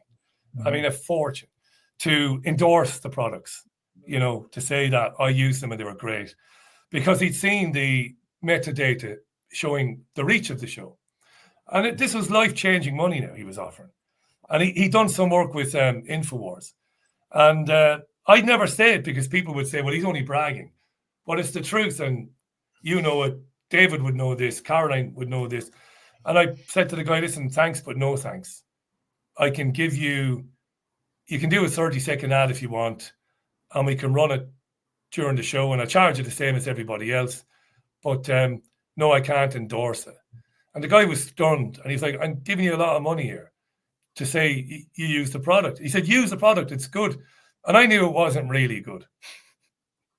I knew it wasn't really what he was claiming it was. And so I turned it down, yeah, of course. It's the only thing I have. I've got nothing else. I don't have looks, I can't sing, and I can't dance. But I have some integrity. I'm never going to do that. I could have gone down to super male vitality pills. Bollocks. Easy. I could have supported Donald Trump in 2016, told my listeners that Trump was fighting the deep state. If I'd have done that, I wouldn't be asking my listeners for money now. I'm not asking my listeners for money now. It's funny though, sometime next year. But I couldn't do it.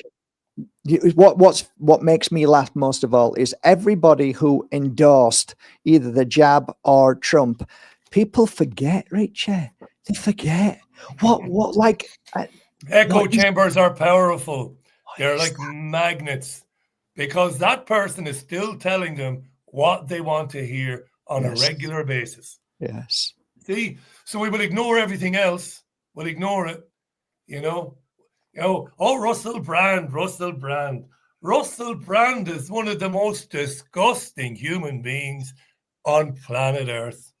He really is. Nobody wants to hear any of this, though, Richie. Everybody wants to hear they're all gurus. They don't want to know that Russell Brand texted a woman who he raped in a front room in Los Angeles. That you're not going to get kicked off for this, by the way, nor are you going to be sued for libel.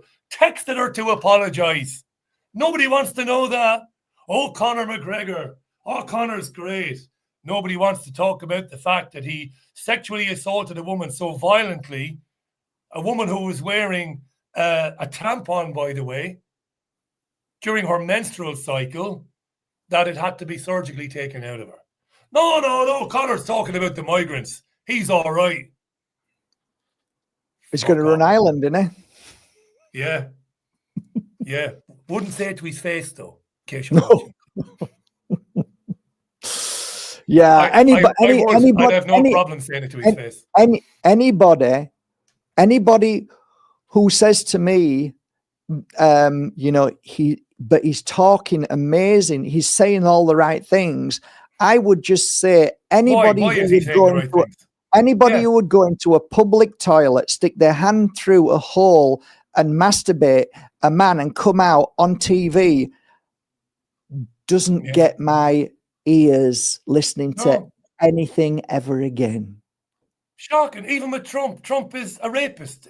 A civil trial found that he sexually assaulted Jean Carroll, the woman's name.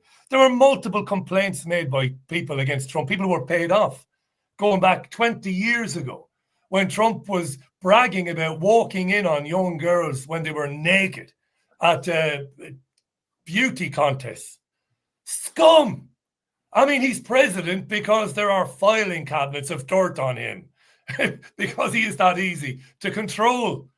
It stuns me. But he's fighting the deep state. Right. But hang on. Yeah. He is going to present the Epstein files. He is going to stop the war in a day. Come on. Yeah. He is going to get some. How's that working? The Trump towers are going to look lovely in Gaza when they're up. All of these things are coming, so you can, this is all wonderful stuff. At the end of the day, what you find, though, you're up against people who are completely and utterly bought into this. I don't know. It feels like a guru complex, and they're bought into. Cult of celebrity. And they will fight you. They will fight you instead of standing back and looking at it for what it is. What is that? I ask myself, why do we have to fight each other over common sense and fact that it's there? Oh, don't show me that. Well, but it's the truth. Here's the thing. It's always been a part of human nature. Do you not remember being a teenager and daring to say, well, I didn't like that Pink Floyd album, or I didn't particularly enjoy that Fleetwood Mac album? The Fleetwood Mac fans would go apeshit, wouldn't they? Yeah, totally. They would take it fucking personally. What? Yeah. What are you, Fleetwood Mac?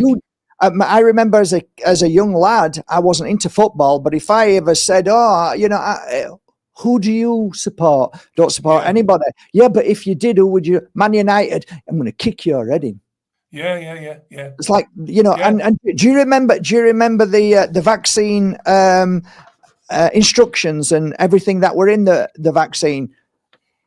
Yeah, read it. These are all the there's nothing there. That's right. Yeah. And people would still look at you and say, what are you talking about? What's wrong with you? It's always been with us. This I don't know. There are ways to describe it. And if I could think hard enough, but this idea of attaching yourself to something emotionally, like I had it years ago. I was the same when I was a kid. I had to educate myself kind of out of it. Like I would take grave offense if something or somebody that really meant a lot to me, if it was criticized by somebody else, I couldn't handle it. I couldn't handle it as a teenager. Now, we've grown adults now who have attached themselves to an ideology like Trump's bullshit about getting rid of all the migrants and all of that, right? And they're emotionally invested in it. Trump doesn't give a damn about these people where they live or die. He doesn't even know they exist. But you say, well, Trump's a pedo, more than likely. Certainly lost the civil case where he was sued for rape, and they lose their fucking minds. Because it's what's the most addictive drug? Is it nicotine? Is it cigarettes? Is it crack cocaine? They are addicted to their echo chambers where they're being told what they want to believe. What do I want to believe? Well, I want to believe A, B, and C. Well, there's a guy over there telling you A, B, and C all day long. Brilliant. I love him. Now, it turns out that he's a bit of a scumbag, and he's only telling you A, B, C because he wants that. I don't care. He's telling me A, B, C. Give me more of that, please. I'll have it all day long. And then somebody says, do you know what? That guy, I think he's a bit of a shyster. And then they'll fall out with you because they have this emotional investment, attachment in the ideology and what they're being told. It's like religion, politics, money, stocks and shares, you get an attachment to it all, and then you invest in it, and that's it. I'm not letting it, and then the ego and the pride within people. I don't want to look stupid because when you were a kid, when you look stupid, the teacher will get angry with you, and now I don't want to look stupid because I'm older. It's all of the above, but there's something more which is invisible, Richard, that I find fascinating. It's an energy that can't be explained. It's very dark, it's very deceiving, and it's very capturing, and it captures people quickly. It's like, and certain people have this energy to capture you. And when they've captured you and you realize, whoa, that energy is actually, I can actually, I can feel that energy even when I'm talking. And that's when I'm like, this is something that I find fascinating. When I have that captive energy and audience and they feel that, I have a duty. I have a duty to say to people, be careful. Don't fall for it. Don't fall for the gurus. Don't do it because it's going to affect you. You're going to wish you hadn't. And that's integrity. But I see on podcasts everywhere, they're all just loving that energy. It's coming to them and they're feeding from it and they're making money from it and they're doing what they can. And it's like another soul seller. Yeah. And it breaks my heart to see, but it's rife, it's brutal, it's everywhere. There is no integrity anymore. It's clicks and likes and how much money they can make in a month and how big they are and powerful. Is that what life is now? Is that what it is? I don't know anymore. Yeah, the Times, there was a very interesting piece in the Times yesterday, maybe not yesterday, maybe Sunday. And it was about new phrases and new words in the Oxford Concise Dictionary. And one of the more popular words of last year was rage, or one of the most popular phrases was rage bait, and how there's a lot of rage bait out there. How newspapers and particularly conservative radio stations and lefty radio stations engage in rage bait. They will put stories on air and online that are specifically designed to cause anger and resentment in the audience. And from that, generate an enormous amount of clicks, right? Likes, follows, the whole lot, all of which is monetized, by the way. It's all monetizable. So rage bait is one of the big takeaways from the year 2025. Yeah, of course. That's what I suppose those of us who believe in media or journalism, that's what you're up against. I think here's the difference. The difference is these days when there is a topic of debate and somebody touches upon something that is a little bit, more risky, that you can see the presenter, you can feel that, the PBDs and all of those getting excited because this is going to generate more and more, clicks and likes. Whereas when you did an interview with, let's say, Ken O'Keefe and you challenged him, that was, for me, I could feel you were physically and emotionally upset over it, in the sense of, this isn't really, what I want to do. This isn't about clicks. This is about telling the truth, exposing something that was real. And that's the difference. That's why I supported you, because you were different from the rest. This isn't about clicks. This is about integrity. This is about what's right and wrong. And that's what makes you different, as far as I'm concerned, than anybody else that I've watched on radio. You're very kind, mate. There's only one reason to be in the job I'm in, and that is if you're interested in people and what people have to say. That's about the size of it. I'm not often asked, very rarely. Occasionally somebody will say, what is it that, why do you do shows? Why would anybody do a show? And I say, because I'm interested in what people have to say and why they formed their worldviews, how they came to think as they think. That's the essence of journalism, really, just wanting to hear what people have to say and poke and prod. So if it's a politician or anybody or somebody in public life, to get the chance to poke and prod at what it is they're saying, see if there's any truth to it, to see if there's any shade to it. That's it, really. I never got into doing what I did for recognition. And anybody who knows me, and particularly the people I've worked with over the years, they would say, some of them would say that I'm a bit of a bollocks, that I'm hard work and whatever. Of course, 100%. But none of them would say I was ever in it for recognition or fame. Never in a million years. I'm not interested in it. Not interested at all, No, that should never be motivation. And I don't think it is entirely motivating a lot of modern day podcasters. Sadly, I think their motivation isn't the fame. I think it's the money, I think. Yeah, I think it is. It's monetizing the content. I tell you what it is. It's the new energy of addiction, instant gratitude, instant shock, instant whatever it is. Like, tell me the juiciest thing. Tell me, like, so that it's like we need to feed the audience with even more exaggeration, even more, clickbait, 30-second message of, did you hear this story? And that's the monetizable. That's the monetizable part of it. So that's exactly what they do. That's exactly right. The more outrageous I can be, the more I can fill my podcast up with people who maybe are more popular than me, right? The more I'm going to advance, and the more monetizable my content will become.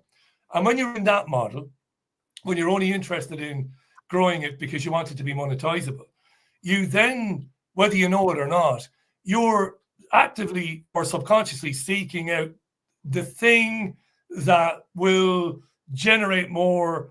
Exactly. So then business model.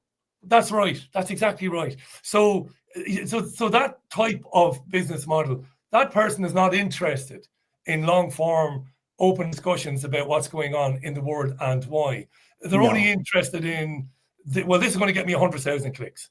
I can find a little bit of video of some black looking dude in Piccadilly in a state of distress. I can whack it on BitChute or I can whack it on Twitter and I can put a heading on it and I can put multiculturalism is great, isn't it, lads? And I'll get an enormous amount of traction. And they will. And they will. 100%. And they will. Absolutely. So this is it. So this is how it works. Charlie Veitch was in one of the papers during the week. Not the Manchester Evening News, but he was in one of the national papers as well. Veitch a guy called Charlie Veitch, he's a Scottish dude, I believe. Years ago, Veitch used to go out on the streets and do interesting vox pop videos where he would interact with the public and they would speak about anything. And he was decent. It was decent content, decent stuff. These days, Veitch makes a fortune by, I would say, stalking some of the most vulnerable people. And I'm not some fucking lefty woke person now, but people with addiction issues, people who are homeless or whatever. I shouldn't say whatever. I'm not being dismissive of homelessness. But we'll film them in where the people are not really at their best. And he will interact with them. He will try to get a rise out of them. These are people now lying around on streets in Manchester, right? And then he will put that on YouTube. Oh, I'm surprised he doesn't give him £1,000. Oh, no, God, no. No, Veitch would be... Do you know what I mean, though? Look, £1,000. Yeah. £1,000. No. You don't have to, because Piccadilly has deteriorated in recent years in Manchester, and it's become very run down, and it has attracted a lot of people who are really down on their luck. There will be people who will argue if you've got yourself addicted to methamphetamine or whatever, people will say, well, it's your fault. Of course, in reality, it's far more complex. People coming out of abusive relationships, people who are sexually abused as children, who self-medicate with drugs. It's very complex. But these people will hang out in Piccadilly and they're not at their best. And that's what I mean by they're vulnerable. And guys like Veitch, and there's a guy from Liverpool, will go and seek these people out and try to film them in where they're agitated, in a state of agitation, or where they're becoming argumentative, or where the police are interacting with these poor creatures. And they'll whack this shock shit up on YouTube, and hundreds of thousands of people will watch it. And let me finish this. This is important, Mark. It enriches the content creator, but it also educates a whole generation of new content creators. This is what we do. This is how you do it. You want to put content online, we'll do it this way. Yeah, and that's what we're up against. By the way, I've got to be gone by 1. All right. I just thought I'd tell you. No, not this minute, just by 1, yeah. Can't believe how quick that time has gone.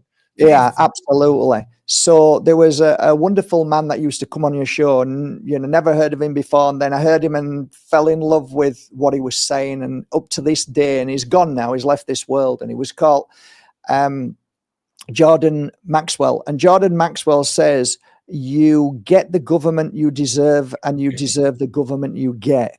And I believe that is exactly what's happening with the new online people who are doing what they're doing. You basically, you're getting what you deserve, and you deserve what you get. This is the reality, and that's why the Richie Allen Radio Show is a breath of fresh air. It's unique. It's stood its ground. It's got roots which are tied up in integrity, and it always brings on people that are speaking real life true stories that are not explosive, but they are real life which need to be tackled and looked at. And that's the difference between you and them, Richard. And I just want to say, and we have a few laughs too. For anybody who doesn't know the show, if this is the first time you've ever seen me, there's a lot of light relief in the show, a lot. Especially Sunday morning melodies. We have to mention Sunday morning melodies is a breath of fresh air. A breath of fresh air. I'm hoping I get some news later on or tomorrow morning about this desk. You can tell before we do end. And by the way, I asked Mark to do this. He didn't invite me. I invited myself on. But it's nearly 1, and I've got an appointment just after 1. I was just going to say that's gone out of my head now. So it must have been nonsense.